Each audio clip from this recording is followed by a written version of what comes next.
Hi നമസ്കാരം. വാസ്തുവിനൊപ്പം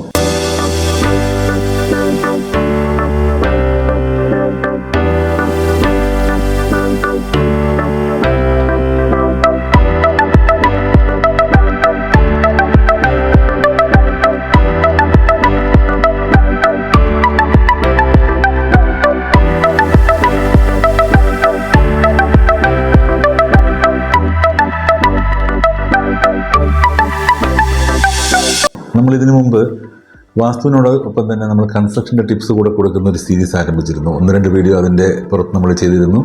നിങ്ങളെല്ലാം അത് കണ്ടെന്ന് വിശ്വസിക്കുന്നു. പലരും നല്ല അഭിപ്രായം എൻ്റെ അടുത്ത് പറഞ്ഞ കാര്യം കൺസ്ട്രക്ഷൻ ടിപ്സ് കൂടി ഇതിനകത്ത് കവർ ചെയ്യുമ്പോൾ വാസ്തു പഠിക്കുന്നവർ അല്ലെങ്കിൽ വാസ്തുവിനെക്കുറിച്ച് അറിയാൻ ശ്രമിക്കുന്നവർക്ക് കൺസ്ട്രക്ഷൻ്റെ കാര്യങ്ങൾ കൂടെ മനസ്സിലാക്കാനുള്ളൊരു അവസരം വാസ്തുപരം എന്ന ചാനൽ ഒരുക്കുകയാണ്.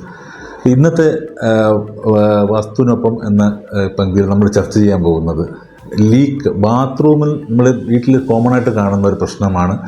ബാത്റൂമിനടുത്തുള്ള ചുവരിൽ ചെറുതായി നനവ് തട്ടുകയും പിന്നെ ആ നനവ് കറങ്ങി വീട്ടിൻ്റെ എല്ലാ ഭാഗങ്ങളിലേക്ക് എത്തുന്നതും, അല്ലെങ്കിൽ വീടിൻ്റെ ഫ്രണ്ടിൽ ഉള്ള പോർഷനിൽ വരെ, അത് ഹാളിൽ കയറുന്ന സിറ്റൗട്ടിൽ വരെ നനഞ്ഞു വരുന്നതായിട്ട് കാണുന്നുണ്ട്. ഇത് ബാത്റൂമിൽ നിന്നുള്ള വെള്ളം ഇതിലേക്ക് ലീക്ക് ചുവരിലേക്ക് പിടിക്കുന്നത്. പ്രത്യേകിച്ച് നമ്മൾ ബ്രിക്ക് വാൾസ് ആണെങ്കിൽ ഇത് വളരെ ഒരു കോമൺ ടെൻഡൻസിയായി മാറിക്കൊണ്ടിരിക്കുകയാണ്. ഇതെങ്ങനെ നമുക്ക് ഒഴിവാക്കാം? ഇത് ഒഴിവാക്കാനായിട്ട് നമ്മൾ ശ്രദ്ധിക്കേണ്ട ഒരു കാര്യം, നമ്മളിപ്പം ഈ കൺസീൽഡ് ലൈൻസ് നമ്മൾ ബാത്റൂമിൽ ചെയ്യുന്ന സമയത്ത് കൺസീൽഡ് ലൈൻസ് നമ്മൾ ചെയ്യും. എന്നിട്ട് നമ്മളത് കൺസീൽഡ് ലൈൻ ക്ലോസ് ചെയ്യുന്നതിന് മുമ്പായിട്ട് പ്രഷർ ടെസ്റ്റിംഗ് എന്നൊരു പ്രോസസ്സുണ്ട്. പ്രഷർ ടെസ്റ്റിംഗ് നമ്മൾ ചെയ്യണം. പ്രഷർ ടെസ്റ്റിംഗ് നമ്മൾ ചെയ്ത് കഴിയുമ്പോൾ നമ്മൾ എത്രയാണോ ആ റിക്വയർഡ് പ്രഷറിൽ വെള്ളം അതിൽ വരുന്നതെന്നുള്ള ആ പ്രഷറിൽ നമ്മൾ വെള്ളം അതിനകത്ത് ലോഡ് ചെയ്ത് നിർത്തുകയും ഇതിനകത്ത് ഈ ജോയിൻറ്റുകളിൽ എന്തെങ്കിലും ലീക്കുകളുണ്ടോ എന്നുള്ളത് പരിശോധിക്കുക. അതിനുശേഷം മാത്രമേ ഈ കൺസീൽ നമ്മൾ ക്ലോസ് ചെയ്യാവൂ.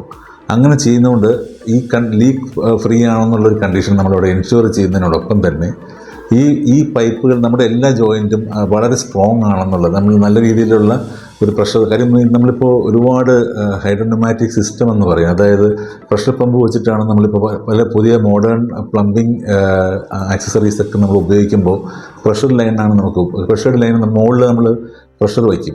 പ്രഷർ പമ്പ് വെച്ചിട്ടാണ് നമ്മൾ ഈ ലൈൻ കൊണ്ടുപോകും. അപ്പോൾ നല്ല രീതിയിൽ പ്രഷർ ഈ ലൈനിൽ വരാൻ സാധ്യത ഉള്ളതുകൊണ്ട് നമ്മൾ ആ രീതിയിൽ അതിനെ ആ ഒരു പാർട്ട് നമ്മൾ ക്ലിയർ ആയിട്ട് ശ്രദ്ധിക്കുക.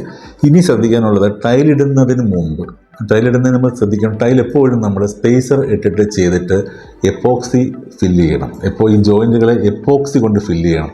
സാധാരണ ജോയിൻറ്റ് ഫില്ലറാണ് ഉപയോഗിക്കാറ് പലപ്പോഴും. അത് ആ ജോയിൻറ്റ് ഫില്ലർ എന്നുള്ള പരിപാടി ഒഴിവാക്കിയിട്ട് എപ്പോക്സി ചെയ്ത് കഴിഞ്ഞാൽ ഒരു കാരണവശാലും വെള്ളം ഈ ചുവരിലേക്ക് പിടിക്കില്ല. നമ്മുടെ ബാത്റൂമിൽ നിന്ന് ചുവരിലേക്കുള്ള ലീക്ക് നമുക്ക് ഒഴിവാക്കാം. ഇത് കോമൺ പ്രശ്നമാണ്, ഒരുപാട് സ്ഥലങ്ങളിൽ ഒബ്സർവ് ചെയ്യുന്നൊരു പ്രോബ്ലമാണ്. ഈ പ്രോബ്ലത്തിന് വളരെ ശ്രദ്ധിക്കുക. പ്രഷർ ടെസ്റ്റിംഗ് ശ്രദ്ധിക്കുക, എപ്പോക്സി ജോയിൻറ്റ്, ഇത് 2 കാര്യങ്ങളും നമുക്ക് ശ്രദ്ധിക്കാൻ പറ്റുമെങ്കിൽ ഒരു പരിധി വരെ എന്നല്ല, നമുക്ക് ലീക്ക് ബാത്റൂമിൽ നിന്ന് വെള്ളം അങ്ങോട്ടേക്ക് ലീക്ക് ചെയ്യുന്ന ഒരു പരിപാടി നമുക്ക് സ്റ്റോപ്പ് ചെയ്യാം. ചുവരിലേക്ക് പിടിക്കുന്ന പരിപാടി നമുക്ക് സ്റ്റോപ്പ് ചെയ്യാം. വളരെ വൃത്തിയായിട്ട് നിങ്ങളുടെ ചുവരുകളെല്ലാം നിങ്ങൾ നല്ല രീതിയിൽ പെയിൻറ്റിങ്ങും ടെക്സ്ചർ പെയിൻറ്റും വാൾപേപ്പറും ഒക്കെ ഉപയോഗിക്കുന്നതായിരിക്കും. ഇതെല്ലാം പിന്നെ ഇത് ഡാമേജ് ആവാത്ത രീതിയിൽ പ്രൊട്ടക്റ്റ് ചെയ്യാനും നിങ്ങൾക്ക് പറ്റും. ഇത്രയും പറഞ്ഞുകൊണ്ട് ഈ വീഡിയോയുടെ അവസാനിപ്പിക്കുകയാണ്. മറ്റൊരു നല്ല വീഡിയോയുമായി നിങ്ങളുടെ എത്തുന്നവരെ നന്ദി, നമസ്കാരം.